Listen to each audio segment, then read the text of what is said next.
on se retrouve aujourd'hui dans une nouvelle vidéo et on va parler aquarelle, mais aquarelle liée au coloriage. Du coup, on va parler de cette palette que je trouve parfaite pour mettre en lumière nos coloriages et c'est la palette Meilang avec 48 teintes différentes. Voilà ce bijou. Vous l'avez vu dans un précédent tutoriel pour un coloriage de Anna Carzon, le ciel et la mare. Vous allez la retrouver dans une clairière, toujours dans Anna Carzon. Et c'est celle-ci que vous retrouverez dans l'ensemble de mes propositions d'aquarelle dans le coloriage. Ça sera vraiment cette palette-ci que je vais utiliser tout le temps. Alors pourquoi c'est celle-ci et pas une autre ? Tout simplement parce que l'aquarelle, c'est très varié. Il y a des prix, on a de tout. C'est comme nos crayons de couleur. Tu peux avoir des crayons très peu chers et des crayons très chers. Voilà. Et du coup, l'aquarelle, tu peux en voir facilement 12 godets, c'est-à-dire genre juste ça, 70 balles quoi. Voilà. C'est de la très haute qualité. Mais moi, pour le colo, pour agrémenter les coloriages, je voulais quelque chose qui tienne la route. Voilà, parce que j'allais pas non plus acheter un truc pourri. Mais je voulais aussi que ça soit dans un budget bien plus restreint, dans la mesure où j'ai déjà plus envie de mettre des trucs dans des crayons artistes. Donc je vais certainement pas prendre une palette artiste d'aquarelle. Et du coup, j'ai découvert la Meilang 48 teintes. Donc elle se présente, le nu se présente comme ceci. Donc c'est une palette en métal. Il y a 36 nuances classiques, c'est-à-dire des couleurs classiques, et il y a 12 nuances pailletées, nacrées, qui sont vraiment très jolies. Voilà, donc ça se présente comme ceci. De toute façon, on va l'explorer en détail en vue de dessus. Il existe dans Meilang, je l'ai vu dans la Colosphère, la palette de 50 de teintes. Là, il n'y en a que 48. Pourquoi je ne te recommande pas la 52 teintes et pourquoi je n'ai pas choisi la 52 teintes? Il y a plusieurs raisons à ça. De une, il y a 10 teintes macaron. Donc elle se présente, là je te mets vite fait une photo. En gros tu as 40 teintes basiques. Nous on en a 36, donc au final il n'y en a que 4 de plus. Il y a 10 teintes macaron, mais en fait les teintes pastel, parce que ce sont des teintes pastel, en aquarelle ça se crée avec le godet blanc. Le godet blanc ne sert qu'à ça. Donc on a déjà la possibilité de faire toutes les teintes pastel qu'on veut. Surtout que dans la Meilang 52 teintes, ce qui est illogique, il y a un godet blanc. Sauf que la seule utilité du godet blanc, c'est de créer une nuance pastel. Donc tu mets un godet blanc avec 10 nuances pastel alors qu'on peut les créer. Et il y a également 2 métalliques, mais qu'on retrouve ici. Donc comment te dire que avoir des teintes pailletées, c'est plus intéressant qu'avoir 10 teintes pastel que tu peux créer avec ce que tu as là. Voilà pourquoi, et surtout qu'elle est à 40 € et que cette palette-ci, niveau qualité-prix, je te l'ai pas encore dit, mais elle est à 32 €. Franchement, voilà. Comment te dire que des fois, un petit godet comme ça coûte 8 balles. Bon, c'est pas la même qualité, bien sûr, machin, professionnel, tu connais, mais sincèrement, nous, on va l'appliquer dans nos livres de colo. Donc, ça va pas être exposé à la lumière, ça va pas être sur du papier de ouf, aquarellable, spécialisé, machin, puisque ce sera nos livres de coloriage. Donc, on va pas changer le papier. Voilà. Donc, c'est pour ça que je trouve que c'est la meilleure pour le coloriage. Du coup, ça se présente sous godet, des demi-godets, voilà. Et on va explorer tout ça. On pouvait retrouver le nuancier. Chaque petit godet avait une étiquette comme ça et ça protégeait les godets. Donc je les ai gardés les derniers pour écrire les noms qui me manquent sur mon nuancier.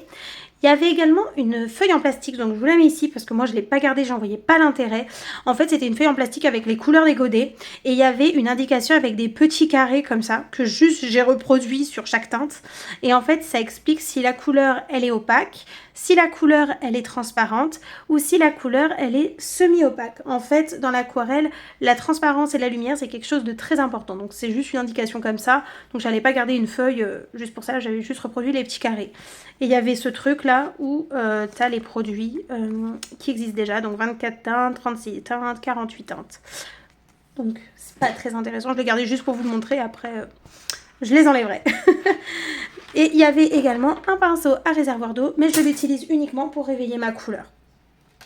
Je le mets de côté. Je voulais vous montrer mon carnet puisque c'est là-dedans qu'on va tester des choses avec cette palette d'aquarelle. Donc ceci, ça vient du tuto ciel matinal puisque il me restait des jus. Donc le jus, qu'est-ce que c'est? C'est l'association du pigment et de l'eau et c'est ça qu'on appelle un jus. Donc il me restait des jus et j'ai fait ce dégradé là. Et j'ai fait également avec les mêmes jus ces petites bandes là. Et regardez, je vais vous montrer par exemple, là c'est la nuance Lemon Yellow. Et en fait, en fonction de l'eau que l'on va mettre avec ce pigment, eh bien, on va pouvoir créer des nouvelles teintes. Et c'est en ça que l'aquarelle, c'est vraiment intéressant. Je vais vous montrer les petits tests que j'ai fait dans mon carnet. Il y en a pas mal. Donc, par exemple, on peut explorer sa palette en faisant ce genre de choses. C'est-à-dire qu'on met la nuance, comme ici. Là, j'ai mis la nuance. Et puis à côté, je prends la nuance et je la dégrade au fur et à mesure avec un pinceau. Donc voilà, on voit vraiment les potentiels de chaque couleur à l'aquarelle. Et ça, j'adore. J'en avais fait également un peu ici. Voilà, j'avais fait des bandes avec l'aquarelle. Oh, cette couleur-là, je la trouve magnifique. Vous allez la retrouver dans un prochain tuto sur la clairière. Et j'ai également fait un test avec des petits ronds que je dégrade avec plus ou moins d'eau. C'est la même teinte que je dilue, que je dilue, que je dilue et tout ça. On se retrouve pour parler des différentes nuances par rapport à un même jus. Donc je viens de faire à l'instant ceci et j'avais envie de faire la deuxième avec vous puisqu'en fait je vais vous expliquer un petit peu le vocabulaire. C'est-à-dire que là, j'ai ma palette en céramique pour travailler mes jus. On a la palette d'aquarelle Meilang et on va un petit peu travailler sur tout ça. Donc là, mon pinceau, je le rince dans l'eau sale, puisqu'en fait cette palette, elle permet d'avoir deux compartiments d'eau distincts. Donc ça, c'est très bien. Donc je rince mon pinceau dans l'eau sale. Je l'essuie sur un torchon propre, donc moi c'est une chaussette toute seule et elle est propre, hein, c'est juste que c'est une chaussette quoi, c'est pas un torchon. Donc j'essuie mon pinceau et là ce que je viens faire, c'est que je vais réveiller une couleur, donc on va changer un petit peu du vert, hein. On va partir sur une de mes préférées, c'est la permanente rose et elle est trop belle. Donc je réveille la couleur avec mon pinceau réservoir d'eau, je prélève le pigment avec mon pinceau. Je le dépose dans ma palette.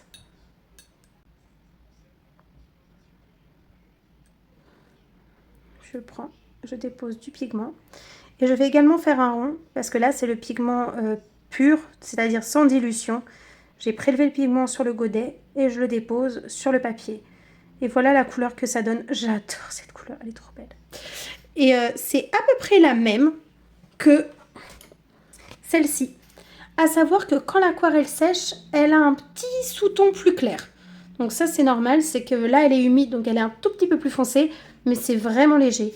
Et pour l'aquarelle, vous ne le voyez pas dans le champ de la caméra, donc je vais vous décaler. Mais c'est vraiment important d'avoir des pinces dans la mesure où en fait l'eau, elle va quand même travailler le papier et le papier va se surélever. Donc toujours mettre deux petites pinces, ou trois même, selon le travail qu'on fait autour de nos livres, parce que c'est vraiment important.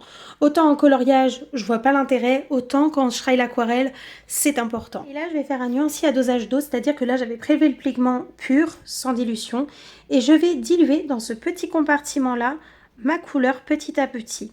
Donc ça, c'est pas du tout nécessaire quand on fait notre aquarelle dans nos colos, hein. C'est vraiment là pour vous montrer le potentiel d'une seule couleur à la création de nos jus. Donc vraiment, une couleur permet une variation assez extraordinaire, je trouve. Et je vais vous montrer une teinte pastel. Là, oh là, ça pastel, ça peut être pas mal. Attendez, je vais en mettre un petit peu. Parce que quand même qu'on voie à quoi sert le blanc. À quoi sert l'aquarelle blanche. Donc je continue ma dilution. Puisque l'aquarelle blanche ne sert qu'à faire des teintes pastel. Oh là là, j'adore. Oh, c'est trop mignon. Bref, je rince mon pinceau dans l'eau sale. Je n'oublie pas. Et je viens l'essuyer. Et toujours comme ça. Donc normalement, on doit toujours garder un godet très propre. Un godet d'eau, hein. Donc là, je fais un test avec vous. J'ai encore jamais fait de nuance pastel. Jamais. C'est la première fois que je réveille ma couleur blanche. À part pour avoir fait le nuancier. Donc, je réveille ma nuance blanche. Je prélève avec de l'eau propre, hein, parce qu'on ne va pas transformer le godet en rose. Ça serait un peu compliqué. Donc, je prélève du blanc et je le dispose dans ce compartiment. Donc là, c'est vraiment un test. Parce qu'en fait, ils expliquent que le blanc permet de créer des teintes pastel et que c'est très simple. Et c'est vrai que les pigments, par contre, de cette palette se mélangent, mais super bien. Alors là, niveau mélange des pigments, on est vraiment pas mal. La couleur est assez mignonne. Je vais mettre un tout petit peu d'eau pour diluer la teinte. Enfin, lait de teinte, du coup, c'est le jus. Voilà, ça, c'est typiquement un jus d'aquarelle. Alors, qu'est-ce que ça donne? Oh, la... Ah ouais, d'accord. Comment te dire que la palette Mailang avec les teintes pastel, il n'y a pas besoin, quoi. Oh, regarde-moi cette... Franchement, c'est vraiment tout simple. Hein. Je fais pas genre, c'est la 4e fois que je fais. C'est vraiment la première fois que je teste. Donc après, c'est pas forcément une couleur que j'utiliserai. Donc elle se travaille un petit peu. Moi, j'aurais un petit peu plus éclairci, donc j'aurais mis plus de blanc. Mais franchement, on est bien sur une teinte pastel. Et par contre, en revanche, on va tester un truc. Ah, je le salue. Je me suis trompée de godet. Tant pis, j'irai là. Je voulais tester un truc parce que avec le blanc, je veux bien avec le blanc. Mais si tu mets beaucoup d'eau, genre, ça devrait faire la même chose. Ah non, ça fait pas la même chose. Oh, bah voyez, je découvre un truc. Donc, vraiment, le blanc ne met pas le même ton. Hein. Là, on est vraiment sur une nuance pastel. Et là, on est vraiment sur la transparence de la nuance. Voilà. Il y a vraiment une différence. Ça m'intriguait. Parce que là, on voit vraiment qu'il y a le blanc. Ah mais oui, puisqu'il est opaque. Regardez, dans le nuancier, c'est bien indiqué que le blanc est une couleur bien opaque. Donc, ça nous permet de faire des très belles pastels à l'aquarelle. Donc ça, c'est un très bon point pour la palette Mailang que je viens de découvrir avec vous. Puisque comme vous le voyez, il y a des aquarelles qui sont plus ou moins opaques. Donc celle-ci est opaque, celle-ci, elle est semi-opaque, elle aussi. Par contre, il y a des couleurs qui sont transparentes. Voilà, transparent, transparent, transparent. Et le blanc est bien opaque, ce qui nous permet de faire des belles nuances pastel. D'ailleurs, je vais tester un truc.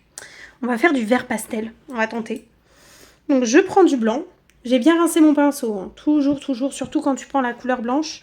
Je vais la disposer ici et on va le faire avec le vert pour voir la différence de translucide. Et après, on ira travailler les jus parce que le but, c'est aussi de découvrir l'aquarelle sous toutes ses coutures. Il est beau, on dirait de la menthe.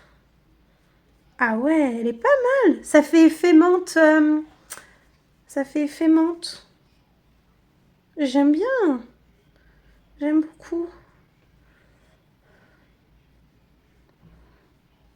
Voilà, on applique.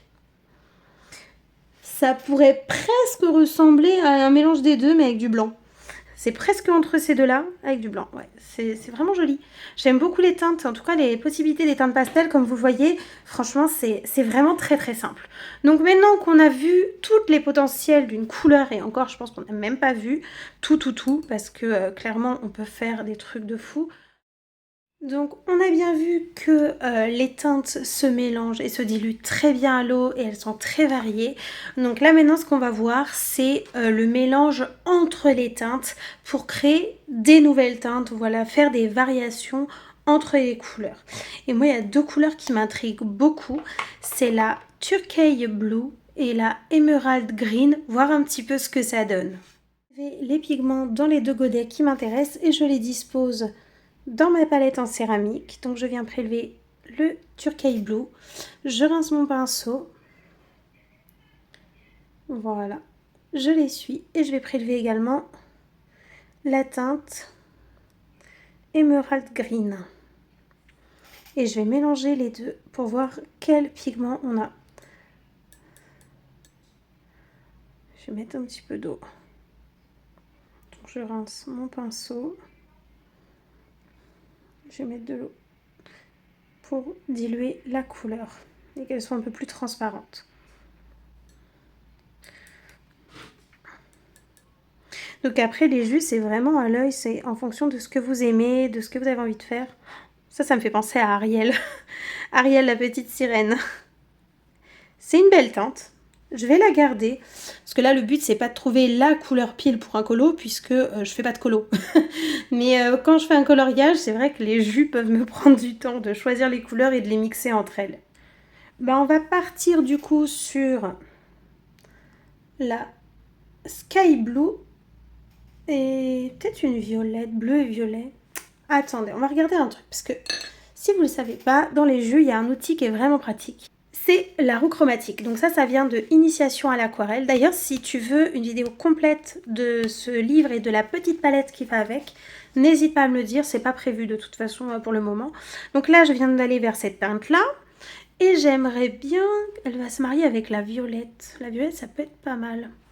Donc du bleu et du rouge. Ouais, on va partir là-dessus. Sur du bleu et du rouge. À voir ce que valent la Cobalt Blue, donc la 179, et la Paramount Rose, la 502. On va tester ce jus. Qu'est-ce qu'il peut donner? Voilà. Donc tout simplement, je vais prendre la... Ah, ma pauvre petit pinceau, il n'était pas bien essuyé, ça a mouillé. Bref. Je vais réveiller ces deux couleurs, la Paramount Rose et la Cobalt Blue. Donc Paramount Rose et la Cobalt Blue. Donc là, je réveille ces deux couleurs et je vais aller les disposer dans le godet. Donc Paramount Rose, je les dispose dans le godet. Je rince bien mon pinceau et je vais aller prélever la Paramount Blue. Donc là, c'est au feeling, hein. Je me sers de Paramount Blue. Pas du tout.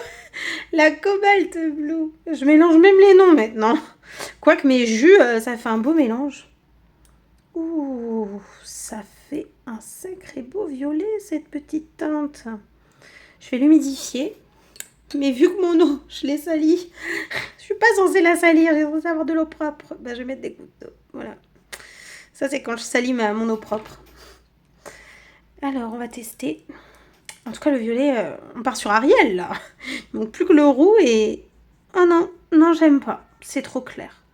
Je veux qu'elles soient plus foncées. Je vais reprendre, du coup, du violet. Du violet, c'était où? Mais pourquoi je prends du violet? Ah oui, c'était avec du rouge. Ça me plaît pas du tout. Cette couleur-là ne me plaît pas. Ça ne me convient pas. Donc, je vais peut-être mettre un coup de Fresh Purple. C'est quoi, Fresh Purple? C'est là. Je vais vous montrer sur nuancier la nuance que j'ai choisie. Parce que là, c'est pas... Je pensais que ça ferait plus vif. Plus rouge, en fait. Là, je teste. J'ai pris la Fresh Purple qui est ici. Alors, qu'est-ce que ça va donner? Ah ouais. Ça ressemble à la Deep Violette. Un petit peu. Parce que je vais vous montrer un violet qu'on a dans la palette. Elle lui ressemble un peu. Regardez, est-ce que je l'ai fait exprès ou pas? En fait, j'aurais pu prendre la Deep Violette dès le début, c'est ça? C'est ça la feinte? Deep Violet, c'est quoi? Ah, c'est celle-là. Je la teste pure. Hein. Ah non, non, on n'est pas du tout sur la même nuance. Ouais, pure, non. Je vais la diluer, mais je pense pas que ce soit la même chose. Je la teste un petit peu plus diluée. Ça, c'est la couleur sans mélange. Ça se ressemble, mais c'est pas ça. On n'est pas sur la même nuance. Ah. Non, on n'est pas sur la même nuance. On est vraiment sur autre chose. Je ne peux pas faire le focus. Bref, voilà, on est sur autre chose. Mais il y a moyen de faire quelque chose avec ces trois-là. Donc maintenant qu'on a testé 3 jus et qu'on a vu que les pigments se mélangent plutôt bien, on va commencer à faire la première chose qui est un glacis. Alors un glacis, qu'est-ce que c'est? C'est l'idée de mettre en aquarelle d'appliquer l'aquarelle, donc comme on veut. Là je fais des feuilles par exemple, et il faudra attendre que celle-ci elle sèche. Et comme tu le vois, avec la même nuance, en fonction du dosage avec l'eau et l'estompe avec le papier, parce que le papier permet un dégradé, puisqu'on ne dégrade pas avec le blanc, hein, comme tu l'as compris, ben, c'est le papier qui permet de dégrader. Donc plus on utilise une couleur, ben, plus elle change de teinte. Donc en fait, avec la même nuance, avec le même jus, en fonction de l'eau et le papier, eh bien, on obtient des nuances différentes. Par exemple, celle-ci, je peux la refoncer en déposant du pigment. Donc là, on va attendre qu'elle sèche, puisqu'on va faire un glacis. Et sur celle-ci, on va faire une fusion. Attends, je décale un peu la palette pour que tu puisses bien voir. Et je te rapproche celle-ci. Voilà, donc c'est parti pour faire une fusion. Donc tout simplement, pour la fusion, il faut au moins 2 pigments, puisqu'on va les fusionner ensemble. De jus, pardon. Donc tu prends de l'aquarelle. Et ça, c'est vraiment pratique quand on fait des dégradés. On les fusionne. Et je vais prendre le violet. Et on les diffuse les uns à côté des autres. Et en fait, le fait que l'eau, elle soit vivante, je vais dire, bah oui, c'est ce qu'on dit d'ailleurs. L'eau, elle est vivante. Référence Olaf, l'eau a de la mémoire, bref. eh bien ça va se diffuser et ça va se dégrader. Voilà. Oula, j'ai pas rincé mon pinceau, j'ai dit mais c'est quoi cette nuance? Bah oui, ça mélange les deux godets. N'importe quoi, Célia. Normalement, je ne fais pas ça, je mélange pas les godets entre eux. Mais voilà, on a un dégradé. Ça fait très fond Ursula. Je sais pas pourquoi je pense à ça. Ça fait très fond marin fantastique. J'imagine bien un poisson de Kirby Rosanne là-dedans. J'imagine trop un poisson de Kirby. Non, là, ça fait fond Kirby Rosanne. Ah ouais, c'est classe. Mais après, j'aime bien ces deux couleurs, donc logique. Et si tu as été attentive dans la vidéo, t'as vu qu'il y avait à la base ces petits carrés-là. Mais je me suis rendu compte que c'était pas assez flagrant et je parlais beaucoup trop. Donc voilà ce que j'ai fait pour la première partie de la vidéo que tu ne verras jamais. Et pour la deuxième chose, j'avais réalisé un lavis. Donc là, c'est très simple. C'est simplement un aplat avec ce pinceau-là. J'ai fait un aplat. Et là, j'ai fait un aplat en dégradant le bleu et le violet, tout simplement. Et on voit que j'adore le bleu. Hein. Il est jamais bien loin, même si c'est du vert émeraude, c'est quand même un effet de bleu. Donc voilà, un glacis, c'est ça. Une superposition de deux à aquarelle, sèche. Et une fusion, bah, elle est toujours pas sèche. C'est un truc de ouf, ça. Par contre, l'aquarelle, ça met un temps monstre à sécher. La fusion, c'est ça. Voilà, c'est le mélange de deux couleurs. Et même pour te dire, parce qu'on a le temps, hein, là, avant le glacis, même là, c'était à peine sec. J'ai tourné la page pour prendre des feuilles, parce que sinon, si j'attendais que ce soit sec, c'était mort. Ce n'était pas encore sec. Voilà, l'aquarelle, ça prend du temps à sécher. Donc du coup, le temps qu'on papote, là, ça a séché un petit peu. Donc on va pouvoir faire un glacis.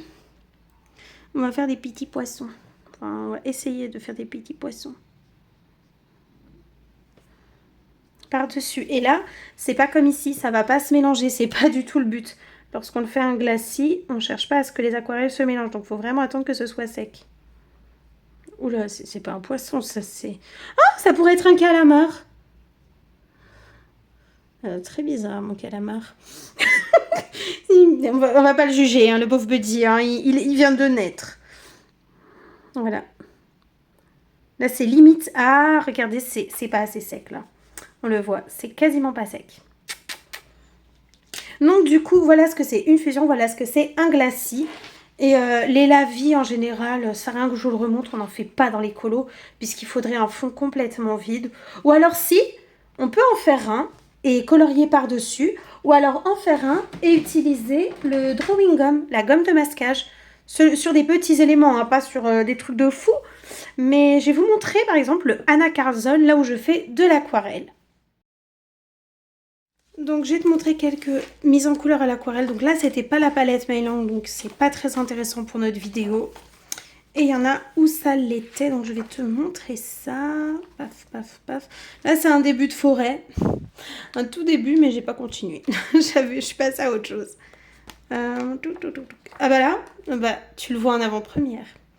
Ça sera le tuto clairière. Et du coup, j'ai fait une fusion sur le fond, un glacis. Et tu auras le tuto de cette mise en couleur pas à pas pour la mise en couleur de l'aquarelle. Là, pareil, on pourrait faire une fusion, par exemple, pour le fond. Bah, c'est même pas on pourrait, c'est je vais faire une fusion pour le fond.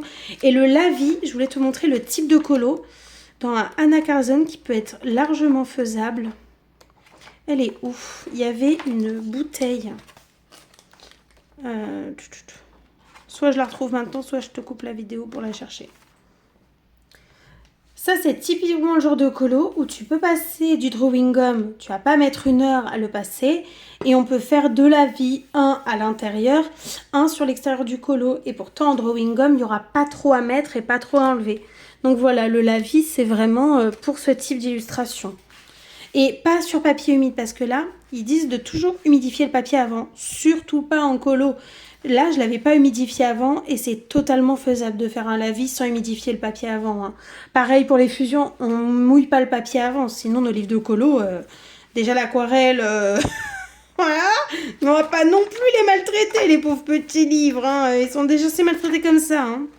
Là, pareil, c'était une forêt avec des arbres. Donc, Il y a du glacis, beaucoup. Premier plan, deuxième plan, troisième plan. Il y a de la fusion avec les verts et du glacis avec certains verts. Voilà, donc pareil, là c'est de la fusion. La marque c'est de la fusion d'aquarelle, ça sans hésiter. Là, le tuto que tu viens de voir, c'était une fusion, on en avait parlé. La marque, pareil, on a vu le tuto. Voilà, mais franchement, la palette Meilang, elle a énormément de potentiel. Elle est top. Franchement, c'est une très bonne palette. Il y a énormément de possibilités de création de couleurs et de création de glacis, de lavis et de fusion. Et même si tu ne te sens pas de faire des jus et de mélanger des couleurs, rien qu'avec ça, au début, pour 36 godets différents, il y a moyen de faire des choses très belles. Juste cette teinte-là, la Sienna et la Burnt Sienna, pour le sol, elles sont magnifiques. Celle-ci, elle est magnifique. Et ce que j'aime dans cette palette, parce qu'on n'en a pas trop parlé au final du nuancier, c'est qu'on a des couleurs assez fantaisie. Donc déjà par rapport à toutes les palettes, ça c'est logique. Mais on a aussi des couleurs, par exemple là je trouve ça un peu fantaisie, le Sky Blue. Par contre, le Light Sky Blue et le Cobalt Blue, c'est un peu plus naturel. Donc on a des teintes un peu fantaisie, comme le Turquoise Blue qui est magnifique, ce bleu turquoise est magnifique. Et on a des teintes naturelles, pareil pour les verts. Là, celui-là, il tire beaucoup sur le jaune, il n'est pas du tout naturel. Par contre, à côté de ça, on a ce marron vert, ce vert-là et ce vert-là qui sont au contraire très naturels. Et celui-là qui est un peu plus fantaisie. Et on a vraiment ce mix entre des couleurs très nature et des couleurs plus fantastiques en fait. Et c'est ça que j'aime beaucoup sur cette palette, c'est que rien que les jus, juste l'eau diluée avec le pigment, on a quand même un beau potentiel de création. Au début, j'ai pas commencé à mélanger les teintes de suite, je l'ai fait par la suite, mais franchement, même sans mélanger, si on se sent pas de faire des jus avec d'autres pigments, rien que ça, on est pas mal pour démarrer. La vidéo sur cette palette Meilang touche bientôt à sa fin. J'espère que j'ai été la plus explicite possible, que tu as découvert la palette sous toutes ses coutures. N'hésite pas si tu as des questions sur cette palette d'aquarelle, je serais ravie d'y répondre. Franchement, je comprends pourquoi les aquarellistes disent que c'est le meilleur niveau qualité-prix et quantité d'aquarelle. Elle est vraiment très bien pour agrémenter nos fonds dans le coloriage, certains détails dans le coloriage. Elle est vraiment très belle. Pour l'instant, je l'ai beaucoup utilisée pour la végétation, mais je pense bientôt m'axer sur tout ce qui est fond marin, un peu fond aquatique. Ça m'intrigue beaucoup de tester l'aquarelle là-dedans. Donc n'hésite pas si tu as des questions. Voilà, moi j'ai pas mal d'idées de découverte ensemble par rapport à cette palette-ci. Je trouve que c'est un médium extrêmement sympa. Et en plus, il se combine parfaitement avec les crayons de couleur. Donc, c'est parfait. Voilà. Et 32 €, j'avoue, ça donne envie. Donc, je te dis à très vite dans une prochaine vidéo.